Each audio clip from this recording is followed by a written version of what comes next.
Hello, everyone. This is Dawn Taylor at Members First.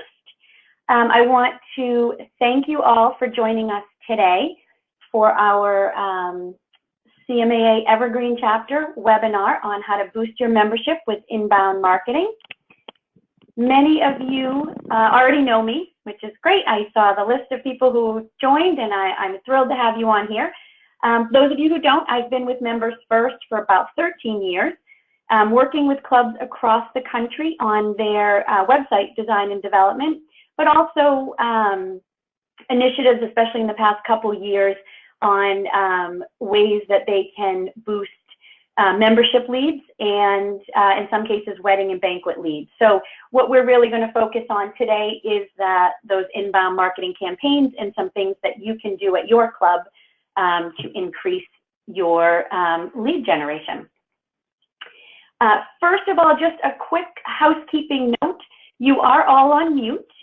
There is, within your GoToWebinar panel, there is a question box.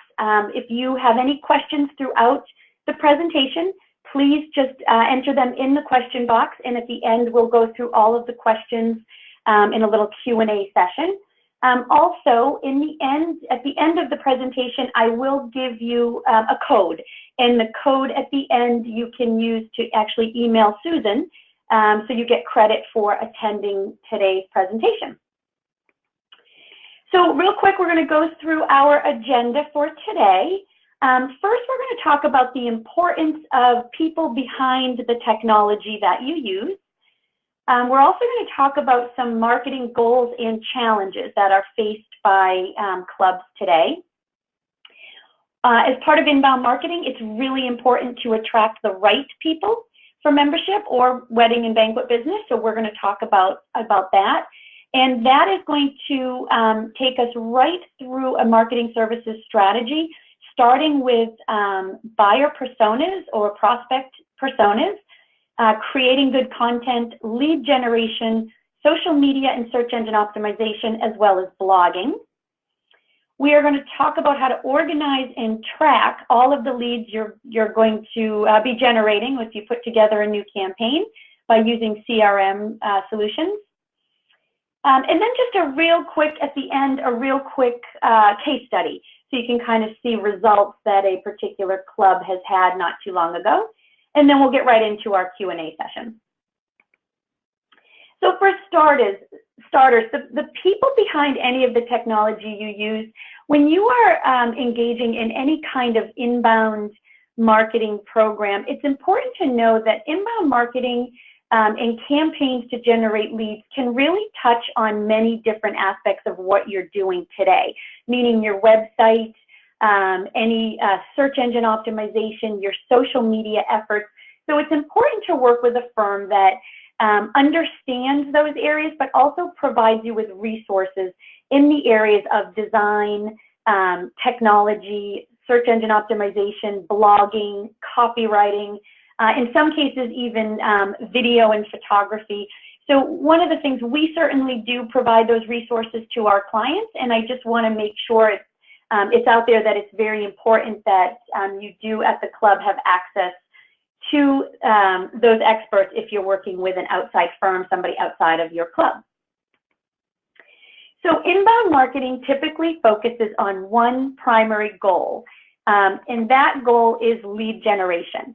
In many cases, it's going to be prospective member leads for you at the club, but in some cases, it could be wedding and banquet, or in case of a golf and country club, tournament business. But at the end of the day, the most important thing that we're going to be talking about is generating leads for you. Challenges that we uncover in talking to so many clubs, and I'm sure many of you on the phone here can relate to at least some of these, if not all of them. And they're not in any particular priority order. It's just in a generic order. But one of the top challenges that we do see from many clubs is awareness. So when you're looking to bring in new members, you want to make sure people are aware of you. They want to know where you are. You want to make sure they know what you have to offer. Somebody could live 3 blocks from a club and not even realize it's there, or certainly not realize all the things that you have to offer. Another challenge you face is competition. Not just competition from neighboring clubs, but also competition from high-end restaurants. So I've been to Seattle. Susan and I have had great dinners in Seattle. And so I know that if you're a club in that area, you are competing for your members' time.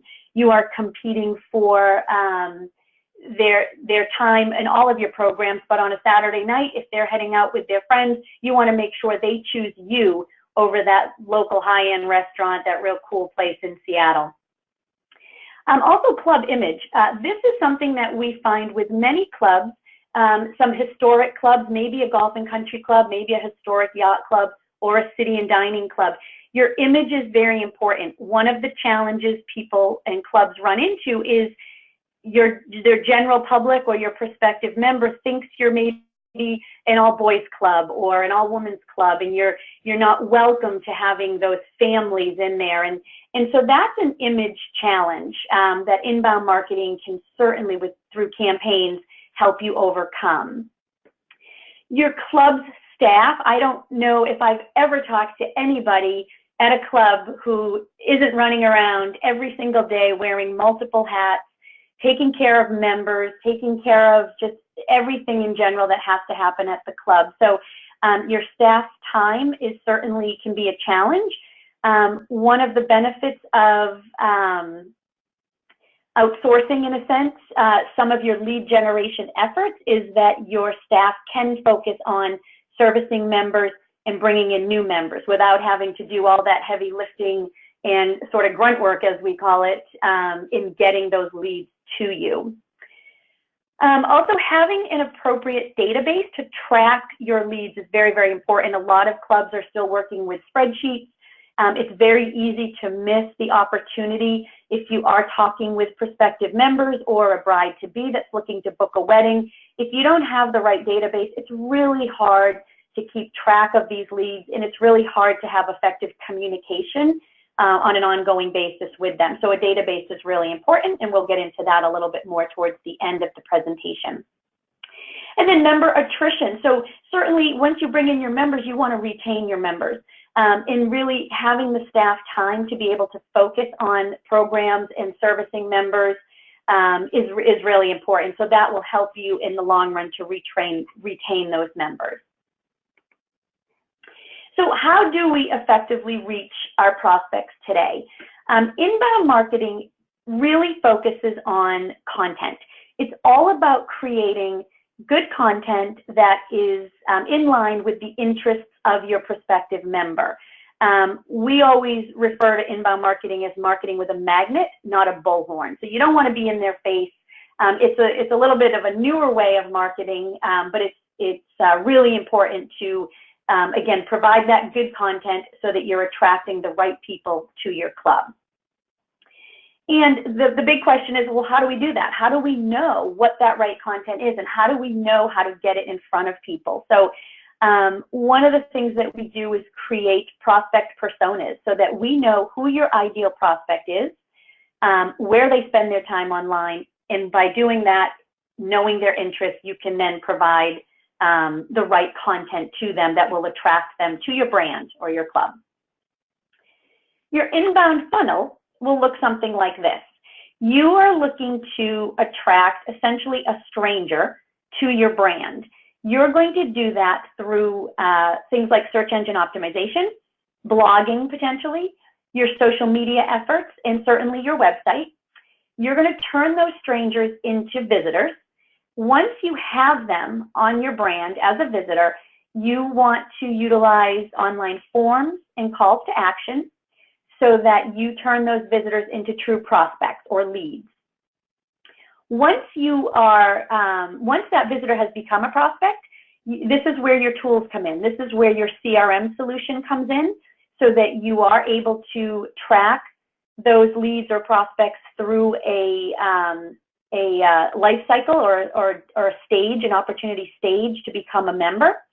It's also where you want to nurture those leads with constant and appropriate communication, whether that's through email or push notifications. Once you get them through that prospect phase and they actually become a member, a lot of people say, okay, well, now I can wipe my hands of it. They're a member. That's great. That was my goal. But truly, your end goal is to turn those members into promoters. Once they're a member, you want to continue with the appropriate communication. You can send targeted communications through email systems, through push notifications if you have an app. Surveying members, don't be afraid to ask your members what they want. In many cases, it is their club if it's an equity club. So you want to make sure you're providing them with with the programs they want and the level of communication they want. Your social media efforts are always great to keep your members informed, keep them coming back to the club, coming to your events on Saturday night instead of choosing that fabulous new restaurant in downtown Seattle. And then also automated recurring messages. I actually included this in here because we are launching this summer where clubs can actually set up the ability to send automated recurring messages. So based on birthday or anniversary or members that are going to be at a certain event, so you can kind of set these things up, and it's that set it and forget it kind of mentality where you're keeping that communication going with your members, turning them into promoters. So let's talk about who you are trying to attract. You're going to have multiple, what we call prospect or buyer personas. Each of those personas is going to be interested in a different aspect of your club in many cases. So in this case, you might have a persona that is a modern executive. You might then have a young family with a couple of kids who's recently moved into the area. You might have that retired couple or empty nester couple that has very different goals and activities than the two previous personas. And then you always have this person who just has so much money, doesn't know what to do with, and it would be great to have him or her as a member at your club, just throwing his money around. But at the end of the day, the important thing about these personas is to really identify not only who they are, but where they spend their time online. So what you're looking at here is a particular persona. This is a true persona. Each club should probably have about 3 or so personas, and you market differently to those personas. So we've named this one Bob and Bonnie. They are boaters. This is something we actually did for a yacht club in South Florida. We create these personas through surveying of members and staff, through research of the amenities you offer at your club, other competition of clubs, or like I said, high-end dining restaurants, anything that you compete with in your area. So what we identified here with this particular persona is that their background says that they are still working but approaching retirement. They make a good income. They are well educated. They have senior level jobs. They're busy, but they're active, and they enjoy going out, and they have a few children that may or may not live with them still, depending on where they fall within this range that we've identified. And in this case, they live local year-round to this particular club. This persona, we've identified their interests are boating, they're food and wine enthusiasts, and they're very active, and they enjoy outdoor activities. Their goals are to spend more time enjoying their specific hobbies, which includes boating, and meeting other boaters. And remember, this particular persona is, if they're not already retiring now, they're preparing to retire, and they'll have a lot more time on their hands in the future. They also enjoy a customized dining experience, both food and wine. How we can help at the club is this particular club provides a lot of what they're looking for. They have year-round docking privileges. They allow for easy storage and easy access from the docks and with the boats. And at their location, they have a customized dining experience. What we also identified about this persona, which is really important, is how they get their information and how they want to get their information. So we found this persona to be somewhat conservative, where they are interested in Fox News, although they do pay attention to other news networks. They use Google for their search. They do read local papers. They're interested in boat publications. They like to get their information in short articles with photos. And for social media, they are on Facebook and LinkedIn. Also very important to know.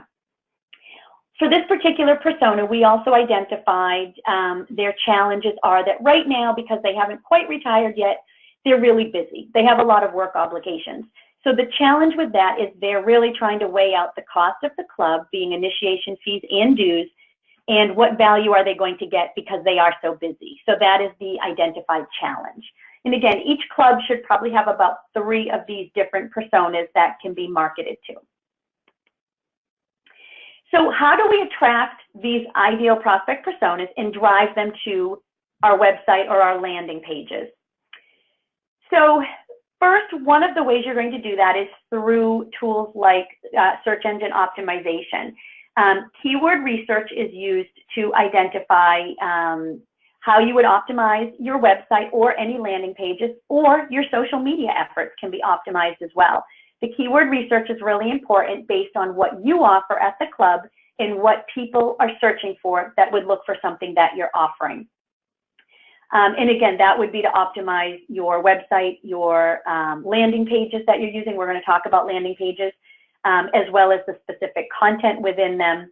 And then also constantly analyzing what you're doing and making changes going forward. Google Analytics is a tool that you can use that will give you some data as far as where your traffic is coming from, what pages they're visiting, how much time they spend on your website or your landing pages. So that's always a good tool for you. Also, with your search engine optimization, it's important that this just happens to be Facebook's search, but if you, for your club, title tags and description tags are really important. You want to make sure when somebody searches and they come across you, that your club is well identified here and that your description of your club is well identified here as well. So let's talk about social media. What we refer to as baseline content. Your baseline content is your basic posts that you're doing today. It doesn't necessarily include calls to action or campaigns, but it's your efforts out there. So in this case, I have Medina Country Club that this winter, they launched a new golf learning center. So they did a short 18-second video and they put it out to their social world so their followers could see what they have. The important thing to remember about social media is because it's viral, it's great for if your members follow you, or in case of your vendors like Members First or other partners that you use, that they can also share your content, which is a good thing. So then other people see it, and those people may be prospective members because they may be friends of your members who are sharing that content. Video definitely gets more recognition on Facebook than photos, but photos get more recognition than just plain content. So those are just some things to keep in mind. Medina also did a shared post this winter from Golf Week, and it had nothing to do with their club, but it was the NCAA Illinois women's golf team that they are rising in the ranks. And so that was something that they shared to their social media followers. So again, it doesn't and it shouldn't always be about you at the club. In this case, it should be about sharing other content or just in general content within your community. And then Everett Golf and Country Club, I saw not too long ago, you guys, I think you're on the call here, had a fun superhero and princess party. It looked great. If I'm a member and I follow you and I share that, my friends see it and think, wow, that's a really fun thing and really creative. I have a family, my kids would love something like that. And that would kind of spark my interest to inquire about membership or maybe even just hosting a party there. I know that Evergreen chapter does a great job with social media. On Mother's Day, I saw a fun post of managers in the area and your kids. It was really cute. It wasn't necessarily promoting an event, but it was just sharing something within the Evergreen community, which I loved. I know also on Earth Day, there was some content that was posted back in April that I thought was great. So again, it shouldn't always be about the events that you're promoting and dinner at the club, but other content that will spark interest of your members or prospective members. Then branching out beyond that baseline content, you have social media as a means to drive traffic. So if you are working on certain inbound campaigns, your social media posts, in many cases, are sponsored posts, meaning paid posts, and they should drive traffic to a landing page for somebody, in this case, who might be interested in reading about membership at the Cornell Club in New York. Same here, a different type of membership program, but it's the Cornell Club in New York driving traffic to tour and try their club and a week preview. And then also here, a separate post that would be targeted to current 2017 graduates of last year, a gift for the membership infographic. So you can go ahead and click on that and gather more information. The idea behind this is in order to download information, and we'll talk about this, these posts should drive the visitor to a landing page where they provide their name and email address in order to get additional information, so you then capture them as a lead. Paid search is another way that you could drive traffic to your website or a landing page. This happens to be an AdWords campaign on Google, that if somebody searches for certain keywords that you are targeting, you have a paid ad here. This is all pay per click. So when somebody clicks on it, your account is debited a certain amount depending on the going rate for this particular keyword or key phrase, but it drives that traffic and it gives you more of that guaranteed placement within Google.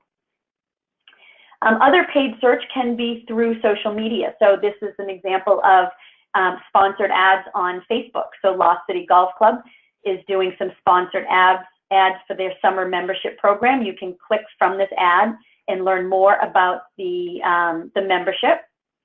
Same with Plymouth Country Club, did one where they did paid ads on Facebook for their spring membership fact sheet that you can download.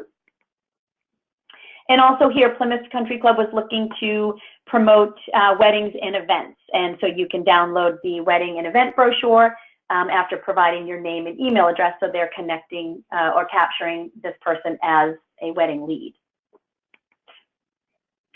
Also blogging. Blogging is great for many reasons.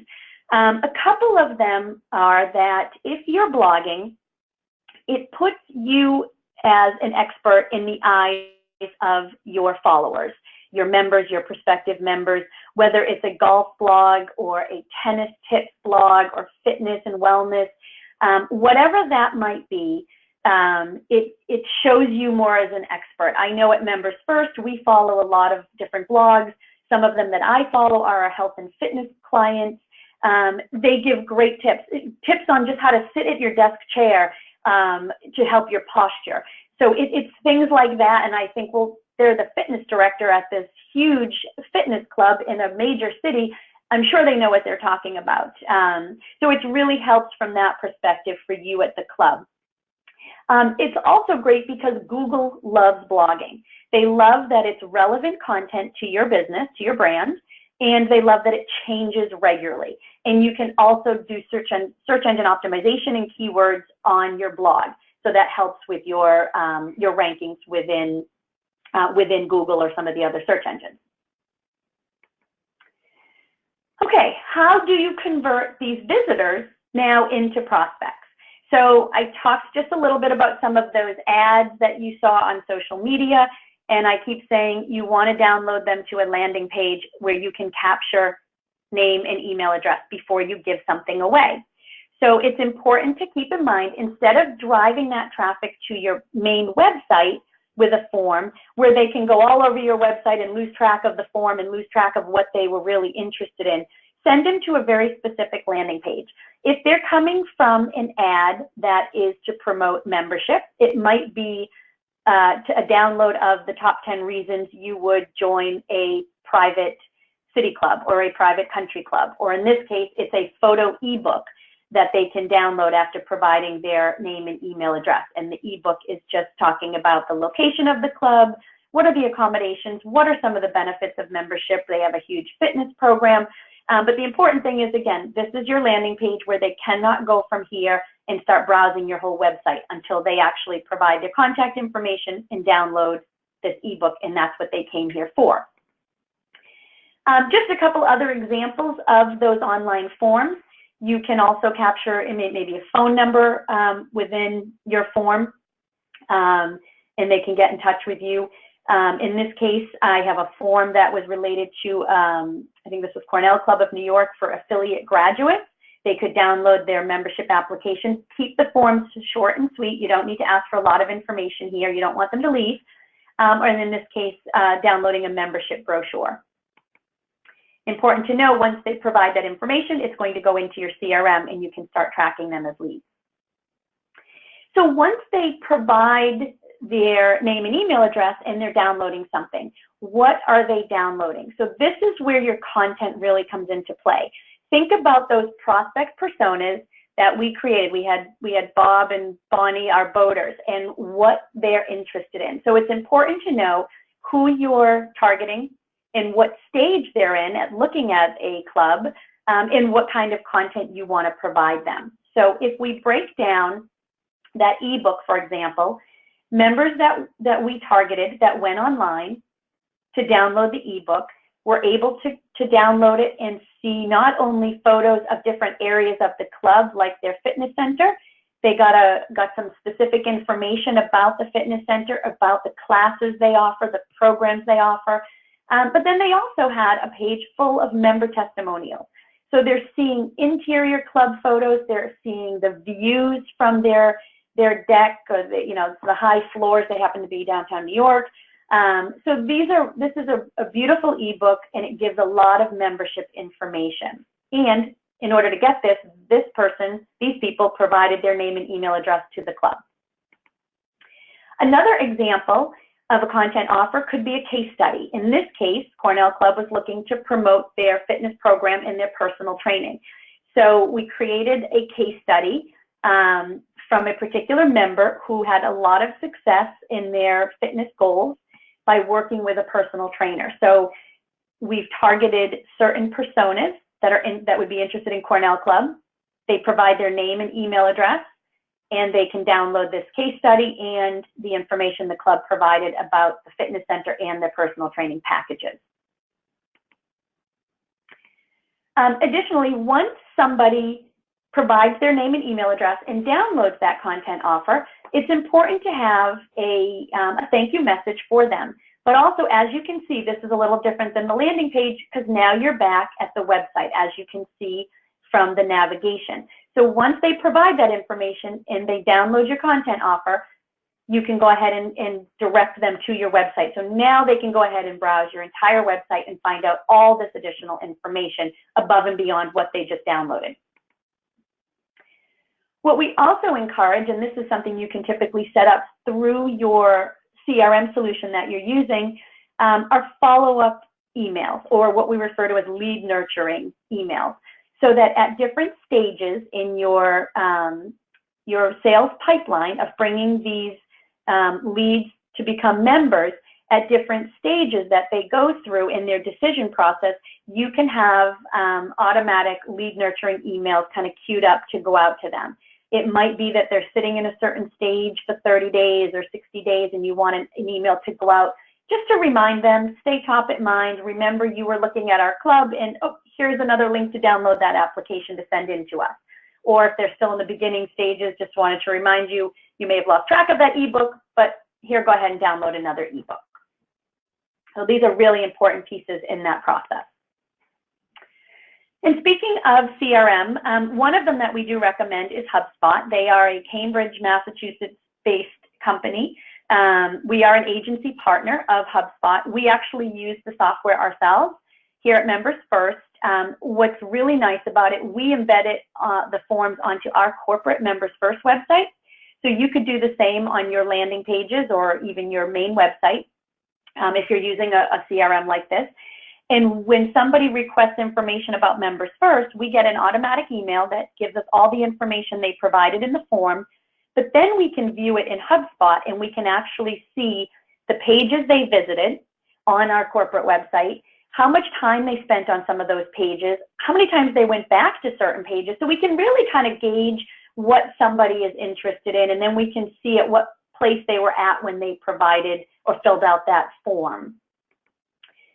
It's a great way to organize and really keep track of your contacts and your opportunities for membership or weddings and events, and really kind of keep a track of your particular pipeline. So what happens first is somebody is going to fill out that form to download that piece of content. So they're going to provide you with their name and email address. So they become a contact in your database. By doing that, again, you can track their activity. You can see the first time they filled out that form. And then you can also track any activities you have with this particular contact. And if it's something that is progressing into a potential member or a potential wedding, you can create an opportunity that is tied to this particular contact. And then you can track all of your activities with the contact. So any email communications, any phone calls, any tours of the club, maybe you sent a wedding brochure to them. And then you have your different deal stages from going from a lead to an actual member. And this is, within HubSpot, this is a drag and drop, so you can kind of take them within each of these different stages. You can also put a dollar value on each of these opportunities. So if it's a wedding that's a $25,000 wedding, that's the value of that opportunity. If it's a membership opportunity, it's whatever your initiation dues and your annual fees are, that would be the value of that particular opportunity. And then you can keep track of that through here as well. Individuals at the club, typically with any CRM solution, you can have multiple pipelines, as we refer to them. So your membership director and your banquet and catering director can each have their own pipelines that they're tracking with deal value. You can also provide reporting. So if I'm a membership director, I can provide reporting to my membership committee or my general manager. As a general manager, you can report on this to your board of directors or your finance committee. So it's a really great way to keep track of, and everybody knows where you're at, and everybody has goals. So if you have a certain number of members you need to bring in or weddings you need to bring in, this is a really great way to stay organized and keep track of it. Especially if you're doing inbound marketing campaigns, you're going to have a lot of leads, so you really need to get them out of a spreadsheet and into something a little more official like this. Also, those lead nurturing emails that I mentioned, that's typically something you could set up through your CRM solution so that you're getting that targeted content that goes out to these prospects at different times. Again, they might be stuck in a certain deal stage for 30 days or 60 days, and you can have a nice personalized email go out to them. In this case, it comes from a membership committee person, or it might come from your membership director. Either way, it's a nice communication, and it keeps you top of mind with these people. So let's just kind of summarize a little bit this membership journey. So to review everything we've talked about today, the goal of inbound marketing for your club is to really attract prospect personas through things like blogging, web pages, social media, and search engine optimization. And it's to drive traffic to your brand, your club, and to convert your visitors or prospects, your visitors into prospects by using things like these calls to action and landing pages that we talked about, and completing the membership journey by turning these prospects or leads into members of the club. Then what you can expect to do is be able to analyze the success of your marketing campaigns and determine which areas need further optimization for future success. So again, that goes back to different kinds of reporting that you can get from the campaigns you're doing. Google Analytics can give you some information on that traffic. And then also, as far as to kind of summarize on driving traffic here, you're creating blog content, you're optimizing that blog content, and you're also promoting your campaigns through social media sites. You're generating leads through those calls to action, through your website and your social media posts to drive your visitors to landing pages with those forms and calls to action. So your visitor can fill out the form, download whatever it is you're offering, and become a lead. You're sending those leads, those automated emails, to drive them through the buying process, providing your sales team with lead intelligence, allowing them to make more effective sales calls and follow-up calls. And then again, analyzing all that you're doing, determining how you can make things better in the future. So you're looking at your life cycle stage that you see here. We are going to look at a buyer persona or prospect persona that we call Cornell Carroll. She is a graduate of Cornell University. We've identified her in this persona, and we want to create content, ideas, and campaigns that takes this prospect through every stage of their buying cycle. So when they're in the awareness stage, that's where that ebook would come in, something along those lines, where it might be a white paper on the top 10 reasons to join a private club. Doesn't have to be your club, but it's the top 10 reasons to join a private club, whether that's a private golf club or a private city club or a private yacht club. In this case, this ebook was a campaign that was done when this persona, Cornell Carroll, excuse me, was in her awareness stage of the club. Moving through the stage when this buyer persona, and think about those deal stages in your CRM. Once somebody goes from the awareness stage into their consideration stage, there's a different campaign that hits everybody in the consideration stage. In this case, it was the personal training case study. So they maybe already downloaded the ebook. They're learning a little bit more about the club. We're learning a little bit more about them, and we now know they're interested in fitness. We have a case study on personal training. That is our next campaign for everybody who's in this consideration stage within this particular persona. And then once they get beyond the consideration stage and they're about to make their decision, well, that's when we want a campaign that maybe gives them this application to download. Or it might be, you know, something, depending on how formal your process is, something that gets them to that application stage so that they can fill that out to become a member. Okay. Lastly, let's talk about a true case study, just so you can see real quick. This was something from a club in Florida. They were doing a limited summer membership campaign. Their goal was to generate new membership interest. And their goal was to get 15 conversions a month over 90 days, which would be 45 in total. Those are conversions that will take, a conversion is taking you from a lead to be a member. So they wanted to gain 45 new members in 90 days. Well, the challenges, the main challenge is that they recently launched a website and they were tracking 7 to 10 leads per month. So they can't get 15 new members if they only have 7 to 10 leads. So the goal here is to generate a lot more leads for them so they can get those 15 new members, because you're not going to get it out of 7 to 10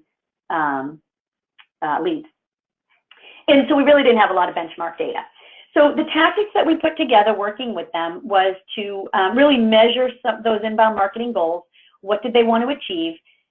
Create the keyword research, create the buyer personas, create landing pages, and create specific content that was geared towards the summer membership campaign, publish that through social media and blogging, and we did some paid search campaigns. So if I go to some of those details under this limited summer membership campaign, couple examples here. This was a post, a couple different posts through Facebook, attracting these personas. There were calls to action that would take you to this landing page.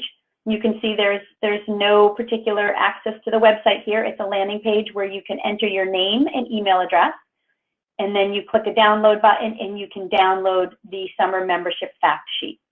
From there, they would then get that thank you message, and because they provided their name and email address, they're going into this club CRM and they can track them through all those different deal stages until they become a summer member. The results early on were that the campaign launched February 15th. There were over 1,700 visitors, and they captured 132 leads. So from those 132, which grew from the standard 7 to 10 that they were getting before, now they have a good pool of people where they can turn those leads into members to hopefully hit their goal of 45 members going into the summer. So that is the extent of our presentation today on boosting your membership with inbound marketing. I am going to go to my question panel. Bear with me one second. See, we have a couple questions that have come in. One of the questions, this is a standard question we seem to get all the time, is will the presentation be recorded and sent out? And the answer is yes, I did set the record. So this will be recorded. I will coordinate with Susan on getting this sent out to everybody. It'll be posted on your Evergreen website as well. Okay, so let me look. Couple other questions. One question came in, how do you suggest we get content for a blog? So that's a really good question, something we run into with a lot of clubs. So first thing you should do if you're looking to do some blogging is set up an editorial calendar. And your editorial calendar should not only be for your blogging, but really all of your efforts, so that you have a schedule of what you're blogging about and when you're blogging about it and who's responsible for that content. You as a membership director or a marketing director or a general manager or whatever your title is should not be responsible for getting or writing all of the content. It's good to have one person in charge of it, but you shouldn't have to write all the content. So if you have some resources at the club, so meaning you have a golf pro or a fitness director or a tennis pro, a chef, whatever it might be, I'm sure many of you have all of those people, or at least some of them. You want to task them with providing some of that content, whether it's for social media or it's your blog. By producing the editorial calendar, so if I'm going to do maybe blogging about golf one week and having your chef do a presentation on something that they're preparing in the kitchen, if you have a bartender, maybe a little mixology blog, do a little video is always fun, some cocktail recipes, some food recipes. So make sure they see that calendar in advance and that they are aware of their deadline. So the blog content needs to go out and posted on maybe a Wednesday. Maybe it's every Wednesday of the month, or it's the first Wednesday of every month, depending on how often you're blogging, and give them enough time to get that to you. And maybe you need to do a little editing or whatever, but either way, that's the best way to get that content.